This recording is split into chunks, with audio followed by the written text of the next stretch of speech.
There's been a lot of talk on Reddit recently about the D&DBeyond big reveal that there's a soft cap at level 10. Sean and I think that's something to talk about.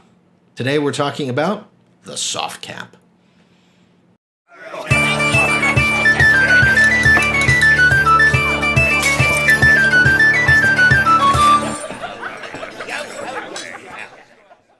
Welcome to the Home Brew Crew. I'm Tony, this is Sean, and today we're going to be talking about the soft cap, which is when players get, I don't know, they just stop playing at 10th level. Most campaigns, they're saying, die down at 10th level. And it's interesting because it was taken from some information that they gathered off of D&DBeyond. So most players on there, a lot of players have their characters kind of set at 10, and that's kind of the majority of what's being seen there right now. And it was interesting because, I think there's two aspects to this. There's the fact that, some campaigns just do happen to end at level 10. Right. But the other side of the coin is a lot of players kind of stop there because there's a lot that happens at level 10 for pretty much any class. I think that's the thing that we want to talk about today is that if you look at the amount of content that there is at 10th level, but in addition to that, how lack of monsters and things that you have beyond 10th level, you really get into a thing where your players might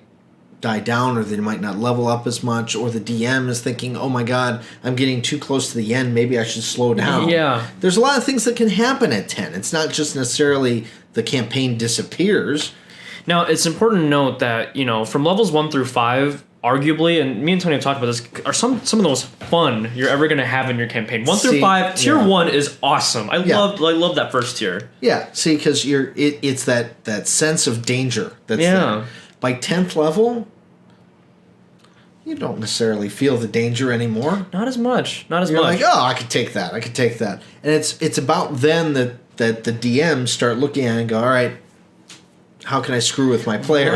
Right? It's crazy because, for the players, they reach that point oh, I got a lot of stuff. Yeah. Now what? For the DM, now it's crap, what do I do now? How do I make this interesting? How do I make combat more interesting? How do I make social encounters more interesting? Okay, well, all right, let's try this. I'm going to throw 5 hags at them and see what happens. And then at the end of the night, you're going, my God, 5 level 10s destroyed 5 hags in 3 or 4 rounds. Yeah. I think what happens, though, too, is sometimes the DM decides, okay, well, I either got to make this insanely hard or I need to do something different, which is why I'm glad you're here, because you have done something different with your recent campaign with these guys. Yeah. Around that level 10 to 14, that tier 3 area. Right. Right now I have about 11 to 12 players regularly, and the average level that we have is about 12 to 13, lowest being 11. Our highest level is 14 right now. And I mean, I guess the big thing to kind of keep everyone, interested to begin with, I think it really just is making sure that everyone's there for the right reason, first of all. You mean the players themselves or the... Both players and characters. Because, to keep people enticed up to level 10 can sometimes be a struggle. Sure. But I've also gotten kind of lucky too. I when you're running your own campaign, you're going to just run into people that may not be interested or may not have that kind of commitment. That's true. Of course, you are running 12 addicts. Yeah, that is true. Of D&D stuff. But, the same thing happens. Thoughts had occurred to me as one of your players. I'm sitting there going, well, our thing was to get off the island, and I level 1, 2, 3, 4, 5. I don't think I can get off an island. Right. Now I can teleport. Why can't I leave the island? And that's funny they bring that up, because the question becomes, let's say you get to level 10, how do you keep your players involved? How do you keep them interested? And there's kind of different ways you can do it. One is with your story, because at first when I started, I kind of kept the story very open. Now things are a lot more linear because people are more invested, and it kind of depends on your situation too. If you feel like there's not enough story, and you feel like people are getting less interested, try putting in more story. Or maybe it's too much. Maybe it's too linear. Maybe make more things like a sandbox. See, and that's the thing. About halfway through the adventure with it, it's a great time to throw in a plot trope that changes the story to a different thing.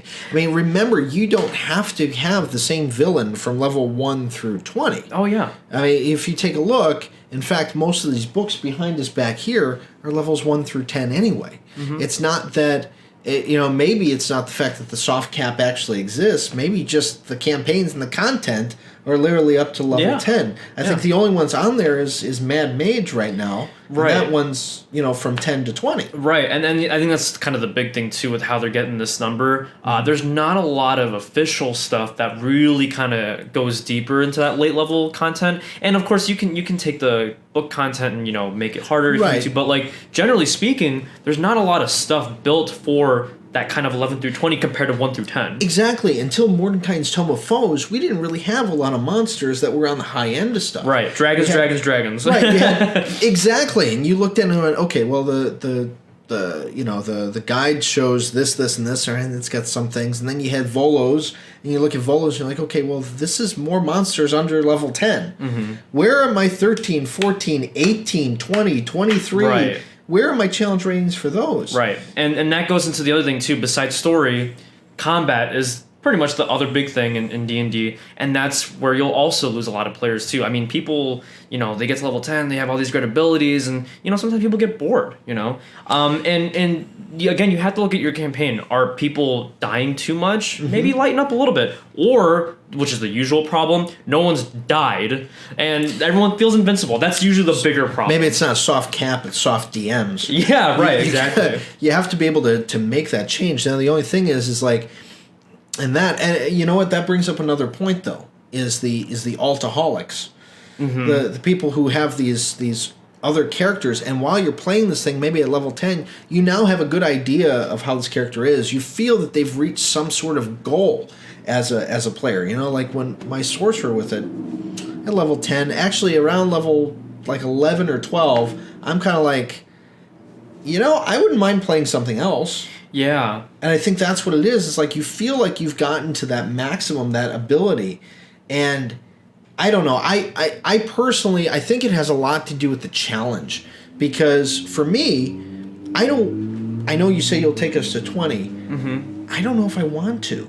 Yeah. Because I look at it and go, I look at these ridiculous spells at level 9, and I look at, what there is. What am I going to be fighting at 20? Like 5 Tarrasques? Probably at that point. I don't know what I'm going to be fighting. But yeah, no, I agree. Especially if you look at kind of the abilities that are set for any of the classes, past 10, going into later levels, they're cool and they're great in their own way. But for some people, it kind of just feels like, a little bit too much. Like it's almost like this numbing effect sometimes for some players. And as a DM, I look at that and go, I don't want my players to be casting Wish. Okay, fine, it's a 9th level spell. They get 1, but it's still at the same time. It's like I have this whole plot planned out. I'm not crazy about Wish. Right. I'm not crazy about Power Word Kill.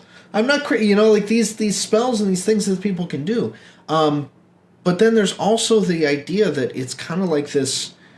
It's middle age for your players. Yeah. Right?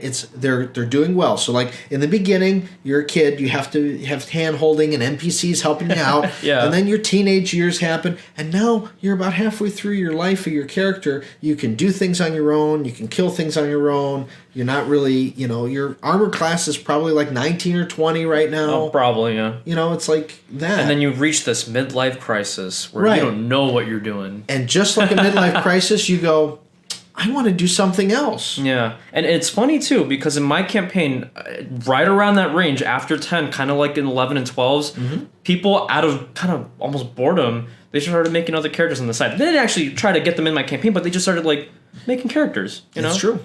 I mean, that's how Armand was born. Right. Sorry. That's what it was. I was bored. And not to say, I don't think people should take this whole soft cap thing so seriously. Right, I agree. I don't think this should be a thing of like, oh my God, things get boring after 10, or should we stop at 10? No. It's just, again, for one, it's just kind of a statistic, mm-hmm. Just seeing what's kind of on D&D Beyond. And second of all, there are a lot of campaigns that go past 10. There are a lot of campaigns where people do reach 20. It happens. As a DM and as a player as well, but, when you're making your campaigns or when you're running campaigns, you kind of have to roll along with the changes. As your players are changing, you have to change yourself as well. Absolutely. If your players begin to get more powerful, you're going to have to tweak your combat encounters. If they don't like the story, change the story a little bit. Read your players, talk with them, see what you got to do to kind of make things interesting. Don't feel like this whole soft cap thing is kind of a thing to fear. Yeah, I don't think it's really honestly, we know how things go on Reddit sometimes, and we know how things happen. It always becomes this doom and gloom thing of, you know what I mean? It's like people take one little piece of information and make it this big thing. It's not that people are giving up at level 10. It's just at that point you're comfortable with your character and you're usually feeling like you want to do something else. Great ways to do that and do that as a DM is to change up the story, like you said, make a new enemy out of something. Or you can do things like Sean's been doing in his campaign where you take away everything that your players have worked so hard for, and then they want to come and play out of spite because they want their stuff back. So I'm going to put a little bit of context really quickly. And I'm just going to sit here smugly and listen. Right, exactly. So at my point in the campaign, everyone's about average level 12, 13.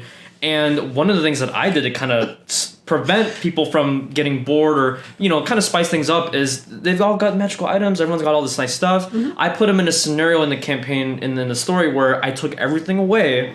And now they have to borrow +1 longswords and leather armor, and now they have to survive with the bare necessities and work to get their stuff back. The idea is to do something drastic to change up to make them seem vulnerable again. And you don't have to necessarily do what I did. You just kind of have to do something to mix it up. I got to a point where my players were kind of slaying everything and they had all this nice stuff and they were very confident in their abilities and their items. So to kind of mix things up for a little bit and obviously to keep people kind of interested, you toss kind of this screwball in your plot and with your players to kind of keep things more interesting.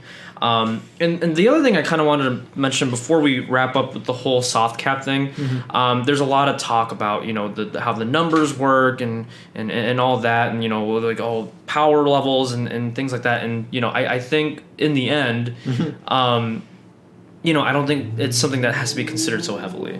I mean, just go about it and have fun. I mean, that's the thing of it. If you're still having fun at level 10, continue on from level 10. If you're not having fun, start a new character off at level 1 or 2 and see how things go.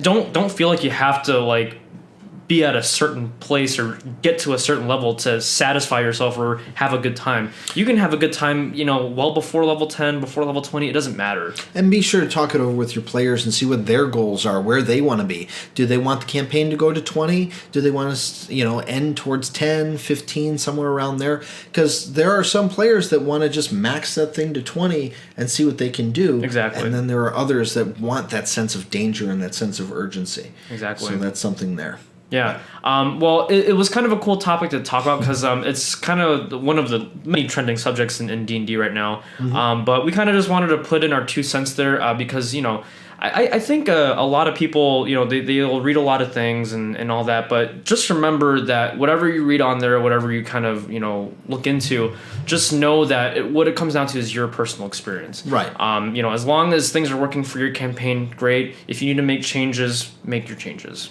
Right, and don't worry about what's going to happen. You can always change it back or change something else if you want to go with that. Exactly. Coming up in the next couple of weeks, we are going to be at Ignite Gaming Lounge in Skokie, Illinois. So if you live in the Chicagoland area, definitely come out and play with us. We are hosting our very first event there, and we'll be there every Thursday night, sitting down and playing digital D&D at the only place in Chicagoland that you can do that. Exactly. It's at a great venue. Besides the games, there's going to be great food, great drinks, and great people. So I recommend that you all come by. The first drink is free, I've just found out. Oh, yeah, that's right. That's pretty cool. It's $10 to join us every week, but that goes to your limited play time for when we're playing the campaign. So it's going to be a lot of fun. Come check it out. I know we're not going to be streaming with that, but we are going to be doing our stream very soon as well. Yeah, we're going to be kicking that up soon. We're going to go through some of the stuff that people have finally sent in for us. And we're going to kind of be going over that, and it's going to be really exciting. Yeah. So, can't wait. So remember, the best campaigns are always the ones that are homebrewed, right, Sean? Exactly. Right. So until next time, what do? Keep brewing.